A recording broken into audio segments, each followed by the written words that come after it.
A very good evening to all of you, and I hope you guys remember me. I'm Sukanya, and I'm your English trainer for today's class. So, I think you guys are already aware about the topic that we are going to discuss today, and that is parts of speech. Now, can anybody here quickly tell me what is known as parts of speech? Like, have you studied it in school? Probably everybody at some point of time has studied parts of speech in one way or the other. The problem is most of us do not remember when it comes to grammar. तो कोई मुझे बता सकता है यहाँ पे कि how many of you remember it from your school days? Anyone? In very simple terms, if I were to define parts of speech, I would call them the foundation of a sentence.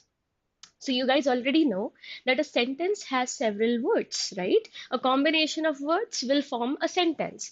Now the thing is, in order for this combination to work as well as imply a meaningful sentence, so the arrangement should be in proper order. अगर मैं parts of speech की बात करूँ तो ये वही words हैं जो आपको एक मीनिंगफुल सेंटेंस देते हैं. तो पार्ट्स ऑफ स्पीच में आते हैं basically 8 parts of speech, and the first one is noun.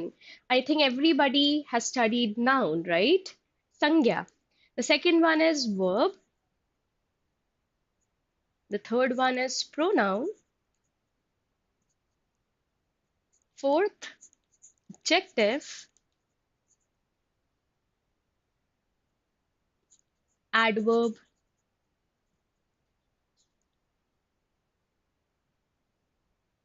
preposition,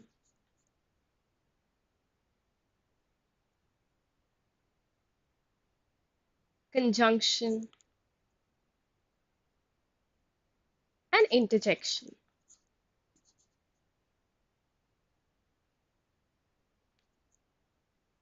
Now, as you can see, noun is the simplest one of them all because like I think सभी को ही पता है किसी भी चीज का नाम.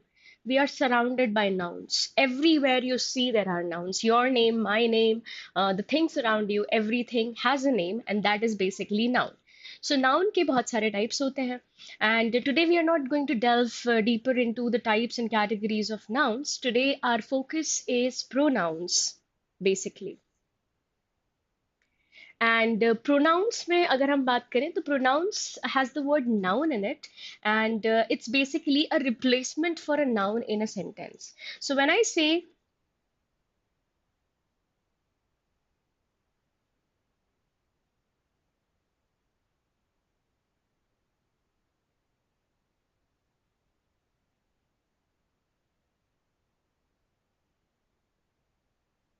these are a few examples of nouns. When I talk about verb is very commonly known as action words.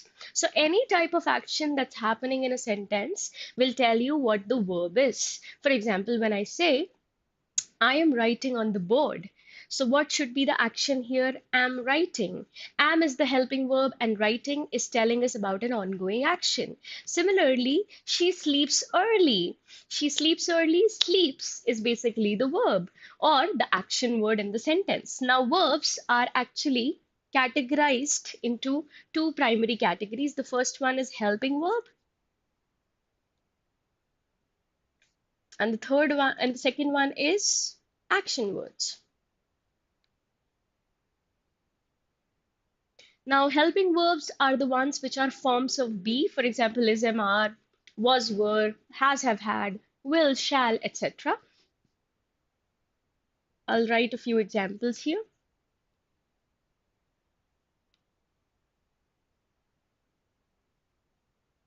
And when I talk about action words, that means any action that's happening. For example, swim, run, catch. These are our verbs. And when I talk about pronouns कौन से होते हैं? जैसे कि अभी मैंने बताया कि this is basically a replacement of noun. So let's talk about pronouns now.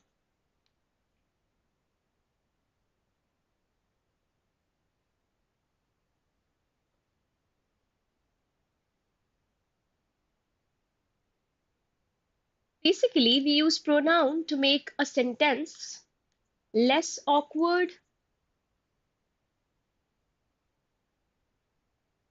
less repetitive. For example,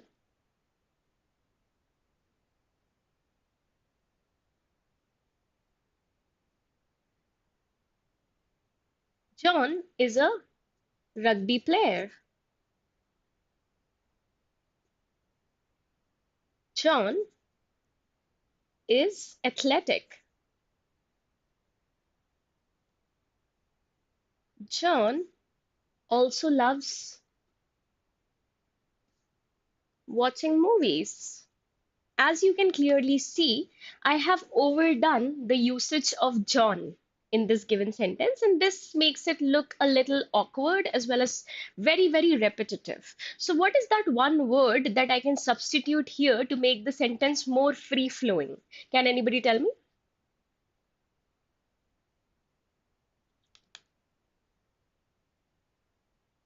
I think the answer is right in front of your eyes. Repetition of the word John. What can I use here? I can use he, which is basically a pronoun. So, when I talk about the pronouns, pronouns have the first category as personal pronouns, the pronouns which we more frequently use.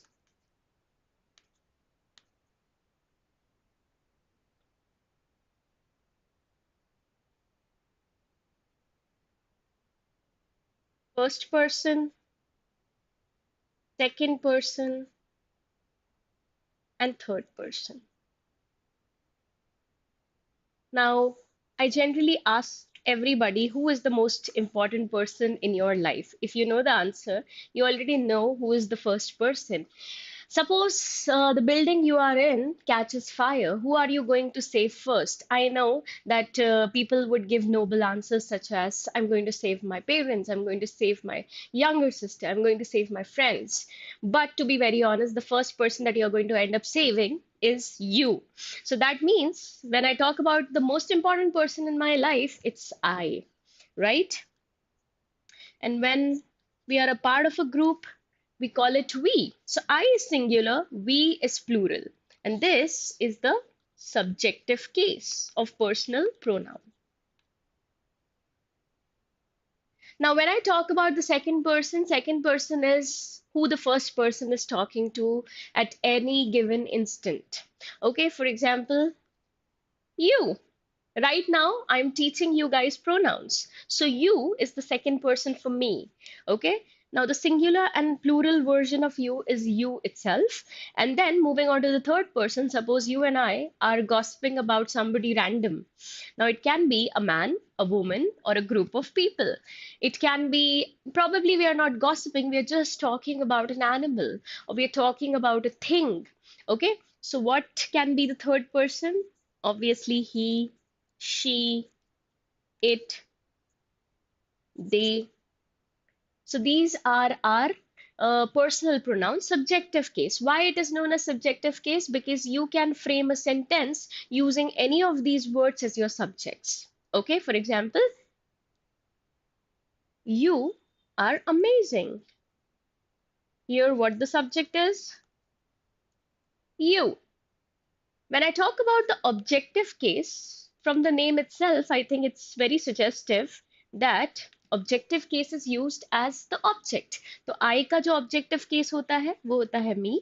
And when I talk about we, it's us.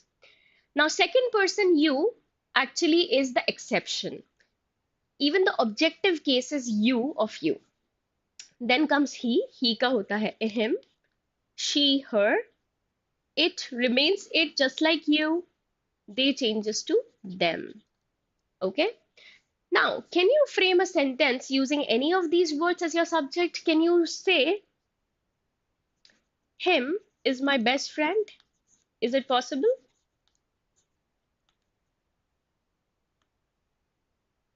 I think I have already given you a question which you will easily be able to identify as an incorrect one.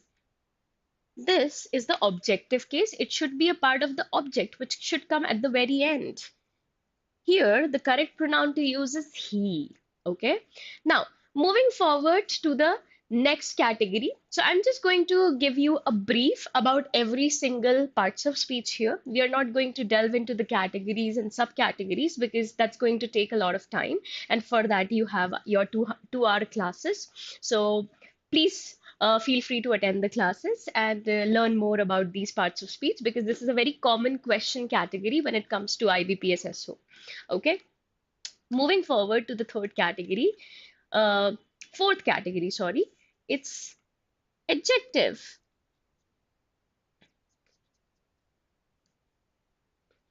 So adjectives are the words which are used to qualify, modify, or talk about a noun or a pronoun in a sentence. For example, in this sentence, look at this sentence. What's the quality of this subject? Amazing. Amazing is an adjective. Okay, similarly, adjectives are actually divided into two categories. The first one is describing words. And who are they describing?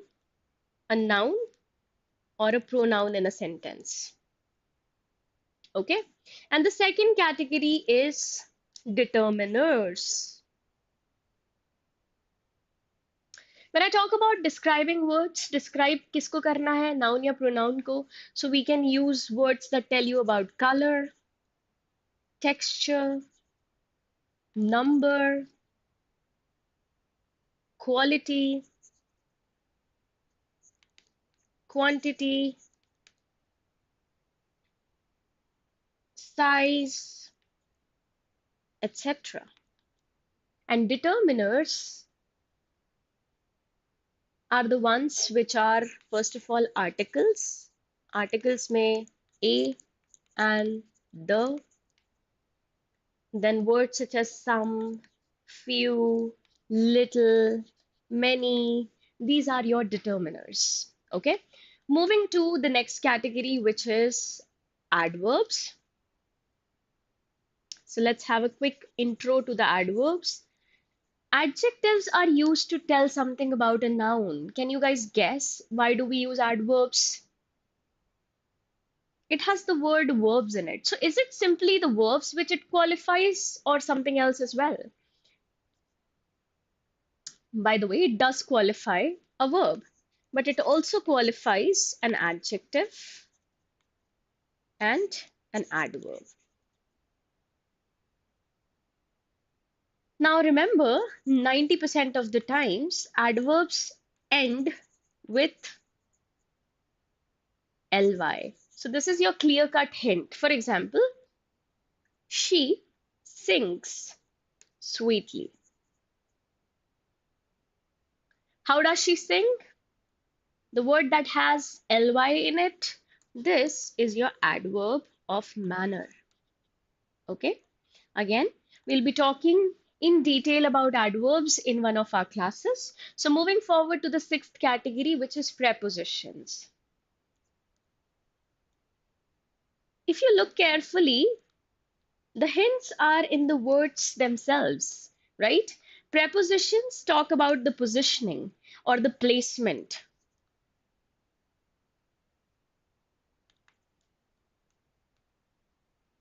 of a noun or a pronoun with respect to other objects in the sentence. Okay, so there are three categories of prepositions. The first one is, can anybody tell me? The first one that tells you about positioning or placement. The second one tells you about time. And the third one tells you about movement. I'll give you guys one example of each so you understand how can we use this.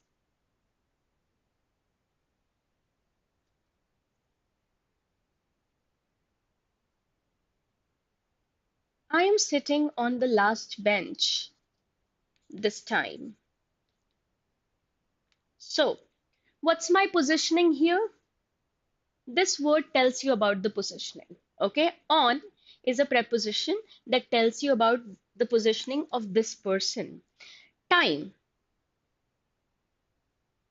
they met at 6 p.m. So I think everybody knows at is used to tell about a fixed timing. This is a preposition that tells you time. Movement, the train went through a tunnel. This word tells you the movement of the train with respect to the tunnel. So we have seen examples of each. Moving to the next category, which is the seventh one. The seventh one is conjunctions. Now, when you were little, I think your teacher might have taught you that joining words are known as conjunctions. They are useful in order to join two sentences generally. So conjunctions यानी कि मतलब ये होता है कि it is used to join two sentences or two words together. So the common conjunctions or the first category of conjunctions are fanboys, also known as coordinating conjunctions like for, and, nor, but, or, yet, and so. So these are coordinating conjunctions. There are subordinating conjunctions and correlative conjunctions. In subordinating conjunctions, you might have seen words such as because, whenever, however, moreover. The more complicated ones will fill the category of subordinating conjunctions. And when it comes to the third category, which is correlative conjunctions, all the pairs basically. Pairs such as neither nor, either or, not only but also will be under the correlative conjunctions. The last and the final category for today is interjections, the easiest one to be honest. So basically, whenever you have a sudden outburst of emotions, sometimes you're happy and sometimes you're sad, sometimes you're angry and sometimes you're shocked, sometimes you're hurt. So the words that you use to actually represent those outbursts of emotions are interjections. For example, oh, or wow, or alas, or ouch, or hooray. So these are all words which actually are used to express emotions. And as you might have noticed already, generally they are followed by an exclamation mark. Right? क्योंकि obviously जब भी हम कोई emotions express करते हैं तो वहां पे exclamation तो होगा ही. So that's the reason interjections are usually followed by exclamation. Now, obviously, we are going to get into the details of these parts of speech in our 2 hour long classes. I hope you guys know how to navigate your way through it. All you need to do is type toprankers.com on Google Chrome. So let me just help you with that. Give me a second.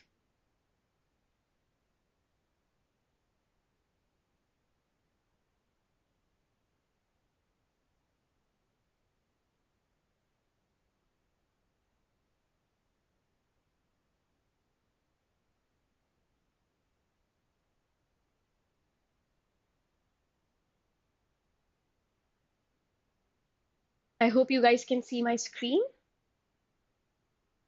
Toprankers.com. You'll see this. You'll go to online courses, right? Online courses में हमें कहाँ जाना है? Law PG. And as you can clearly see, IBPS SO Law. That's where we'll be having our 5 p.m. class today. So I'm looking forward to seeing you guys there. Thank you so much for today. I hope you have a good day. Bye bye. That's a wrap from my side. Thank you.